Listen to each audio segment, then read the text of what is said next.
گازپرۆم بە فەرمی بە ئێمەی ڕانەگەیان کە نەوت هەیە، بەڵام خۆیان لە سایتی گازپرۆم، سایتی فەرمی گازپرۆم لە 26 2013 ئیعلانی ئەوەیان کرد کە بلۆکی هەڵەبجە ئەمان کاری تیاکەن، ئەو گرێبەسەی کەواژویان کردووە لەگەڵ حکوومەتی هەرێمە و تەوەقوعی ئەوەکەن کە 90 ملیۆن تەن نەوت هەبێ پێشەوەی کە سایزمیک ئەنجام بدەن، واتە گەڕان بە شوێن نەوتا لە سنوورەکە ئەنجام بدەن. ئەو ڕۆژە لە کۆبوونەوە لەگەڵ بە ڕێزجێگری سەرۆکی حکوومەت لە دوای ئەوەی ئێمە سەرنجێکمان نا لەسەر هەندێک بابەت، بەڕێزیان ئەم بابەتەی باس کرد کە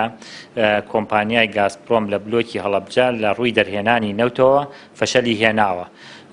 ئێمە وەکو ئەنجومەنی وەزیران لە محاولەی ئەوین کە